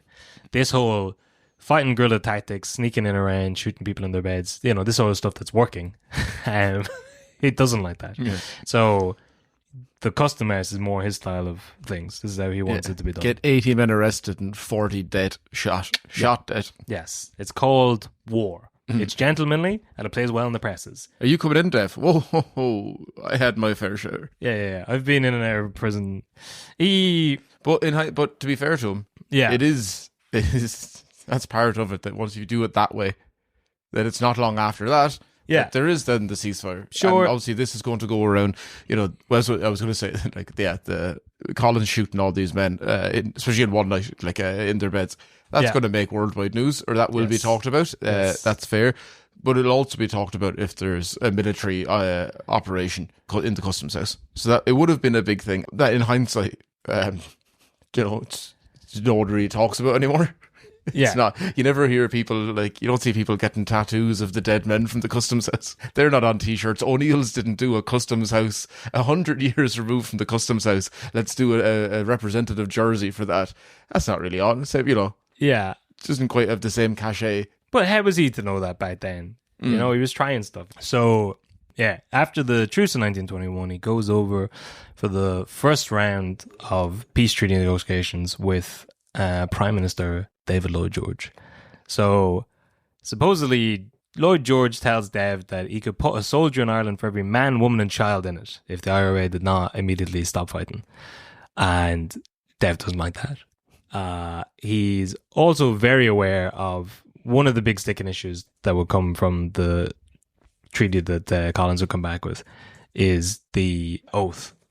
Back when he's in America doing his tour in February of 1920, this is why Harry Boland ends up going over to America, I think, because he has to cover himself after he gives this press conference. He's talking about this deal that Cuba has, the Monroe Doctrine, and he says in a press conference in New York anyway, that the fish in the maw of one shark does not trouble about the possible advent of another shark. The mouse quivering in the jaws of the cat does not fear the approach of the terrier, but, if anything, welcomes it. And so Ireland is impelled by every natural instinct and force to see hope in the downfall of Britain, and hope, not fear, in every attack upon Britain. Whereas, in an independent Ireland, the tendency would be all the other way. He talked about the Monroe Doctrine that America had drawn up with Cuba in 1901, which said that the government of Cuba shall never enter into any treaty or other compact with any foreign power or powers which will impair or tend to impair the independence of Cuba, nor in any manner authorize or permit any foreign powers or powers to obtain by colonization or for military or naval purposes or otherwise lodgment in or control over any portion of the island. And Dev said, why don't the British just do something like that with us? So that did not go well in America at the time. So it's February of 1920. He's basically like, we keep on fighting over the Germans and the French and the Spanish and everyone else to help fight the British because, you know, we want them out. But if they were to give us some sort of Monroe Doctrine type deal where we'd sign something saying we won't invite anyone over to use us as a launchpad to invade you and you give us some of our rights, that would work well. And that does not go over well at all with the Irish American group, which seems to be the group that I suppose he spent a lot of time with in the you know, the 2 years or so before this, and he, I guess, is keenly aware that they won't like this oath thing. Yeah, which again is similar to him being over there. It's very easy for everyone who's gone, the second and third generation Irish who are over there, or, you know, the older first generation crowd, the Fenians, for them to be like, full freedom and independence or nothing. or nothing. Yeah. Or I swear to God, I'll send You keep saying I'm from Cuba. Is that what you're telling me? That's like, Whereas because I'm looking for a fully independent Ireland, and you keep telling me to look at myself like I'm a Cuban. yeah, but it's easy to say from the other side of the Atlantic. Whatever happens in August of 1921, after these early negotiations, Dev gets the new Dáil Éireann to change the 1919 constitution that had been written up to upgrade him from the office of Prime Minister to full President of the Republic. Mm-hmm. So he gives himself a new made-up title. He moves from one made-up title to a newer, better made-up title.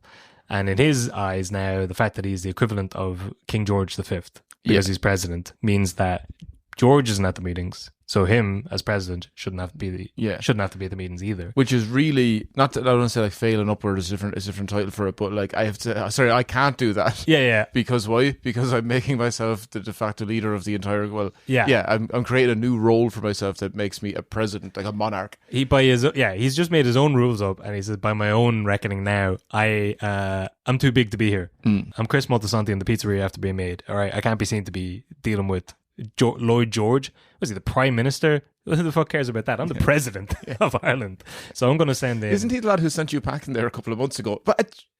He said he'd send a soldier for every man, woman, and child in the country. But whatever, maybe. Again, we talked about this in another episode. Maybe it is just that he thinks Colin's a better man for the job. I don't know, because and you never know. But it's also the Dáil that votes. Did you have to make yourself the president while doing that? You couldn't have just said, yeah. I mean, that's a kind of graceful maneuver to. It's better than saying, I don't want to do this anymore, get Mick to do it. He gives himself a very lofty. He makes himself the president and says that it's more fitting. And maybe it's a combat to the fact that the king isn't showing up to the meetings. Maybe it is a fuck you to be like, if he's not going to be there, then I'm not going to be here either. Whatever his reasoning for it, he removes himself from the situation, and the Dáil elects the party of, what was the word? Plenipotentiaries, sends them over. They go over, the famous five. Mick becomes the dominant leader of them. Griffith's sick, the rest of the boys kind of trail off. Mick secures the peace treaty that we talked about in the Collins episodes, while Dev is hiding out back in Ireland. Collins comes back with the negotiated treaty. He comes back with the peace treaty and tries to sell it to the Dáil. Dev is very against it. He doesn't like the oath. He is less keen, but less vocal, I think, about the Northern Ireland situation. Again, we covered this, but at this point, the Northern Ireland, Ireland's already been petitioned. Yeah. The government in the North is already underway. No, Kevin, it's not. Michael Collins came back from the treaty, and then all of a sudden he spat in the men in 1916. He walked right up to Dev and spat in his eye. And then they put the PSNI all around the border. And then the famine happened. Mick said, let them eat potatoes. See if I care. More caviar, Mr. Collins? Yes. Pile it on. He's got a big cup with like Catholic tears written on the side of it. But Collins comes back. He tries to sell the treaty to the Dáil. Dev doesn't like it, Boland doesn't like it. Collins said, well, see if you can do any better. Make up your own treaty. Dev does produce what's referred to as Document 2. He makes his own version of the treaty, which doesn't have the oath and leaves out any specific reference to the North. So by omission, he is not letting the 6 counties go. But it's very easy to make up a document that he's like, well, see if you can do it better. Here, I've come up with a peace treaty. I think it's very fair. It gives us everything, and sell that to them. Yeah. So do you want to try and sell it to them? Yeah. Well, I did, and then I made myself president. I was a little bit beneath my office, Mick. So honestly, it's called delegating. I sent you over there to do a job, and this is kind of a bit pathetic. Do you see the quote that Griffith said that Dev was quoted as saying that when he sent Collins over, that there may have to be scapegoats? Griffith seemingly brings that up in the doll. Yeah. Once Dev is back, and that's just kind of brushed aside. Yeah. But also that could just be a man going, remember that right before remember you said, I hope he gets shot in the back of the head. Well, they argue over December. I'll say this, I don't trust any man on either side of this debate. No, to be fair, and you can read it again. All the debates are on the Oireachtas website. You can go back through and read what they're talking about at the time. But the treaty passes. They have a vote on the 7th of January for the treaty to be ratified by the new Dáil government, and it passes at a vote of 64 to 57. So they sign and ratify the Anglo-Irish Treaty. It sets up the new Irish Free State almost immediately. Northern Ireland, the government of the new, the place that doesn't have a name yet, Carsonia is the working title. But the country formerly known as Prince. Yes, exactly. They almost immediately use the clause in the treaty to opt out of this new Irish Free State and leave, staying in the UK. So the 26 county Irish Free State is set up with an oath of allegiance to the monarch of the day, which they don't like, but the oath is, I, Jason Brennan, do solemnly swear Kevin Larry. True faith and allegiance to the Constitution of the Irish Free State as by law established, and that I will be faithful to His Majesty King George V, his heirs and successors by law in virtue of the common citizenship of Ireland with Great Britain and our adherence to and membership of the groups of nations forming the British Commonwealth of Nations. So that's the big issue.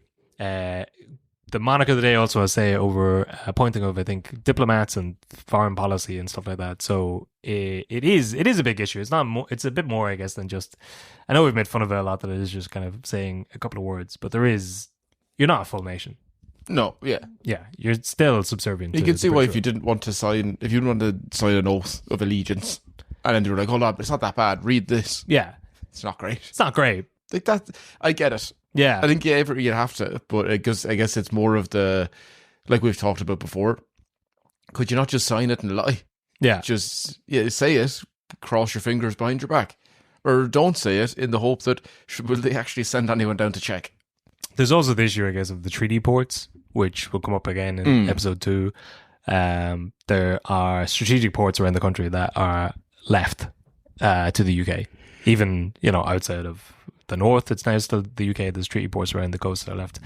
But well, I guess it's one of those things that they're like, if you're promising that you're not going to sign up there with Germany, yeah, can we just, how about these main ports that are definitely where they're going to attack us from?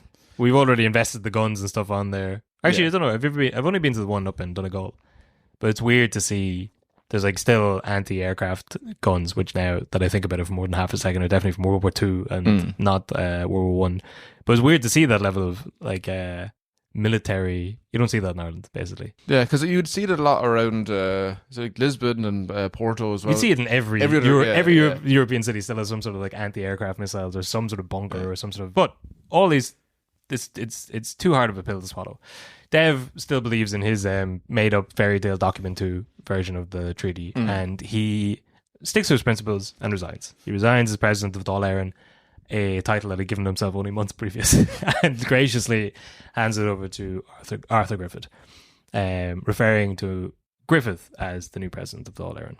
So Dev doesn't go quietly into the good night. On the 17th of March 1922, so whatever, 2 months later on, St. Patrick's Day 1922, which at the time it was a day of like temperance, and everyone was at home it's a religious holiday, so everyone would have been going to mass or whatever. But gives a big speech in Carrick-on-Shore in Waterford. He says, if the treaty were accepted by the electorate, the fight for freedom will still go on. And the Irish people, instead of fighting foreign soldiers, will have to fight the Irish soldiers of an Irish government set up by Irish men. At Thurles, a couple of days later, he repeats the same idea, saying that the IRA would have to wade through the blood of the soldiers of the Irish government and perhaps through that of some members of the Irish government to get their freedom. Yeah. It's a bit bold. That's a bit, yeah. A bit much. Are you going to do that, Dev? Well, I mean, he does stick around this time, but it is... Liam Lynch will have to wade through the blood of... Like, that. It's crazy for him to be given the speech. Like, there's wartime now, Dev, so you can... Well, it's not wartime yet. Well, I know, guess but... I suppose... That, it hasn't fully started yet. No, because there's the... Is it true that they were going to run in the 22 general election, Collins and Dev were going to try patch things up and run together? Well, so Boland is meant to, in May of 22... He tries to bridge... Well, actually, before we leave this bit in March, because this is very funny, and sets up Dev's newspaper, maybe. Maybe this is where he gets the idea for it. So he talks about that wading through the blood speech, and then he sends a letter on the 23rd of March to the Irish Independents. He's very annoyed, because they print the speeches that he gave, and he sends him a letter, and he's like, I'm not saying it's not accurate. I'm just saying you shouldn't have printed it. That's not on. I say he's very annoyed that they printed that these like inflammatory speeches he's going around the country being like, I'm just saying we're going to have to fucking turn the guns on Mick and the boys and some certain members. I'm not saying who, but some men are going to get shot in the back of the head and bail in the blood. All right, that's all I'm saying. I've been wading through buckets of blood, and then he gets annoyed at the newspaper for printing that, and he thinks maybe someday I'll have my own newspaper, but so I can tell the truth as I see it. Yeah. But there's Boland is meant to be the level-head negotiator. He tries to get the two of them to patch things up, I think, in May of 22. They do come to some sort of agreement, but again, it doesn't wash with the British. So whatever their agreement is to like patch things up and run the new country is basically ignore the treaty, which we'll get to in the next episode, but Dev does that. But he has to wait at least 10 years before he can ignore the treaty. But, tensions are rising between the two sides, the treaty and the anti-treaty side. It comes to a head with... As we talked about in the Collins episode, there's the four courts are taken over in April. Well, because it's just the results of that general election. Because you have the percentages there in front of you. Oh, well, because they take over That's after. No, they take it over in April. They don't like the results of because the election is 38.5% pro-treaty, 22% anti-treaty, 21% Labour, and then 8% farmers. Yeah. Even still with... Basically, you've got two options. Lads, this is only the treaty. Yeah. And then... do you want... are you pro-treaty or are you anti-treaty? I'm just saying, I'm pro-farmer. We need to cut the red tape to Europe for these farmers. These unelected quangos are... Wait, who's... What? We haven't elected anyone yet. I know, and they're coming in, telling me what pesticides I can and can't put in my fields. I'd rather an honest independent running it for you. Too much of this nation's been decided on pro or anti-treaty. I'm voting Michael Collins. So you're pro-treaty. No, not that Michael Collins. The one, the future Michael Collins. A strong independent for the Midlands. Yeah, that is insane that the... 8% of the country are like, hold on. What does this mean for fishing rights off there? That's... if there's one group in this country that's never been happy, it's farmers. Despite the fact that they pretty much have run, they've been the dominant voting bloc. Them and the Vinters Association are two groups that have constantly lobbied the government to do what they want, and still every second article from them is like, well, that's it, game's over, balls burst, whole thing's fucking gone now, we may as well pack up. You won't have the Farmers Association to kick around anymore. I hope you all enjoy living in pods. I'm way on. Anyway, you were right in that, yeah. So that's but the election is I think May of 22, so it's before the big kick up of the four courts. But the anti-treaty side had occupied the four courts since the end of April. Yeah, and they're just kind of squatting. Yeah. They I don't know why Mick's approach is just to ignore them. But you got Rory O'Connor in there as in the four courts since about April, but it becomes a sticking point with the British, especially after Henry Wilson gets assassinated in June, 22nd of June. So again, we talked about that in the Collins episode, which I know I keep saying, but You've probably listened to it. It was only a couple of weeks ago. The whole Henry Wilson thing. He's a high-profile British figure. He's very anti-treaty, but on the British side, he is, I think, about to be sworn in, or has just been elected in the Ulster Unionist Party in the north. He's about that over there. Gets assassinated in London by two ex-IRA men, or two current IRA men. Unlucky timing. He falls onto a bullet. Yes. He's a very hated figure, very easily hated figure, I suppose, at the time. So anyone could have done it. But the British put pressure on Collins to deal with the people who have occupied the forecourts. Mm-hmm. So this is the heel turn for Collins. We talked about at the end of the episode. He turns the guns. He bombs the forecourts. This is the kind of kickstarter of the Civil War. Mm. I was in a pub a while ago. Whoever was talking, I hadn't seen a picture of Patrick Pearse. Podrig. They hadn't. I was talking about the fact that he's always a side view, because he had a squint in his eye. I don't know what the medical term for it is, but he's always, in his portraits, he's always a side view. And they hadn't seen that, so I was like, it's probably in this pub. It was one of the Republican pubs down. It was on Pierce Street, actually. O'Neill's one of them. I went in, I was like, "Have you got a picture of Pierce?" And the guy behind the bar was like, "No, we do have one of Collins." And I did a little unfortunately. And I was like, I've just been reading about him for ages. What's your issue with him? And he went on a long rant about how he had shot Carl Brewer in the street like a dog, which is not true. But I was a little drunk at the time. I was like, Jesus, did he? God, can't believe he did that. He didn't do that. But Brewer does die. He had someone else shoot him for him. Well, he did, the classic fashion. He had why do the shooting yourself when you can just borrow guns from the British? And then Carl Brewer is the last person to die on the 5th of July in this, what's referred to as the Battle of Dublin. He orders men to surrender at the end of the day on the 5th of July, basically, and he stays behind himself, comes out of the building alone with a gun, I think in surrender. I guess this is another one of those things that ended similar to Harry Boland. He gets shot by a Free State troop and dies from the blood loss later on. And there's a lot of... He's walking out. Maybe the battle's done. Maybe he is trying to surrender, but he still has a gun in the hand. Maybe it's an accident. He gets shot in the leg. He bleeds out. He dies anyway. But this and other things turn Republican opinion against Collins. And it's the start of the Civil War. Full on bloodshed over the next month. Harry Boland dies in the hotel in Skerries. Arthur Griffith dies by heart attack. And Collins is assassinated in Ballinablaw on the 22nd of August. Mm-hmm. Coincidentally, Éamon de Valera is also in the vicinity. He is. Yes. But sometimes people are places. Sometimes people are places, and for the most part, they would have been once the four courts happens. Dev is basically just in no man's land then anyway. Yeah, because we're in full on war, and everyone's like, right. Do you know who's actually not great to have around during a war? Yeah, your man who keeps saying, "Let's not." Yeah. Because this is pure guerrilla warfare. Now you're going up against everyone's training guerrilla warfare. Everyone knows the surrounding areas, and everyone's now fighting against each other. And it's probably not a good time to be like, you know what we need to do? Take over. Everyone march into the Dáil, walk into the guns. They can only shoot so many of us. And I tell you, if they shoot us, in the long run, we get the moral victory. Yeah, don't worry. Come on, fellas, put on your badges, put on your hats. I'll send a letter to your wife to let you know you're it's yeah. Actually, someone better hang back just for the admin side after. Yeah. I mean, his views are... I suppose things are changing so much to war in this period with World War I and stuff, but his views are a bit old-fashioned. He's old school, just get shot in the head and hope for the best. But that's the end of part 1 of Dev.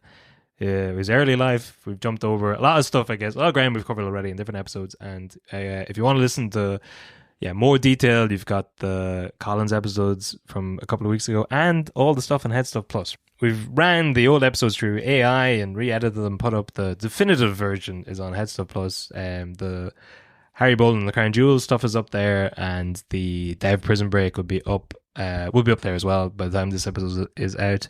But that is pretty much covering the period that the 3 Collins episodes covered. Collins is now dead.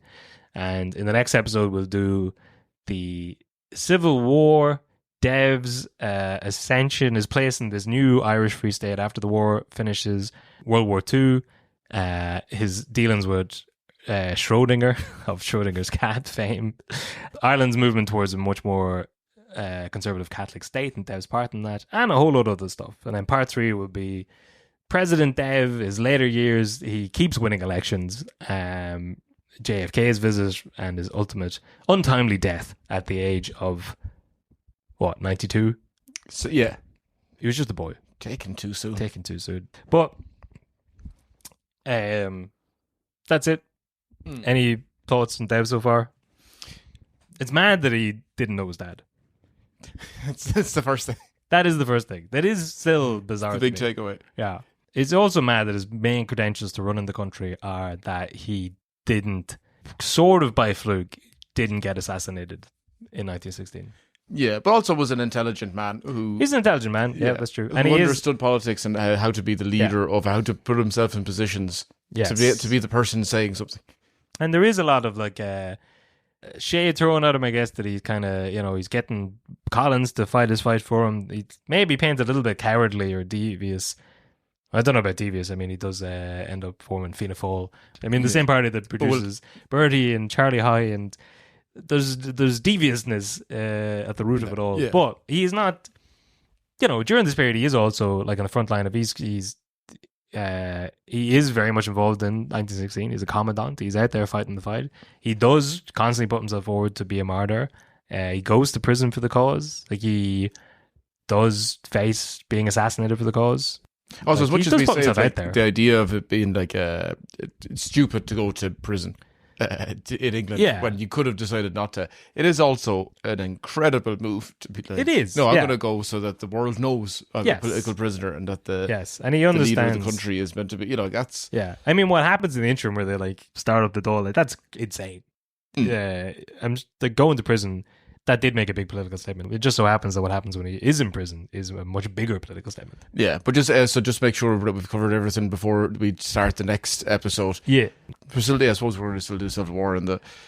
Yeah. Yeah. Well, that's the main... We'll do the end of the Civil War and Dev in the 20s, and then the ascension of Fianna Fáil and World War II is probably all going to be the second episode.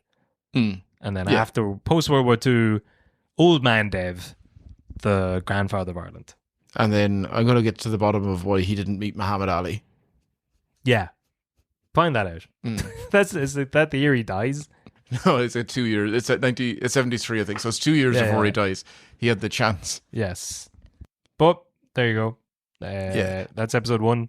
We'll see you next week and the week after that for Dev. And just look after yourselves. Shafter. Good luck.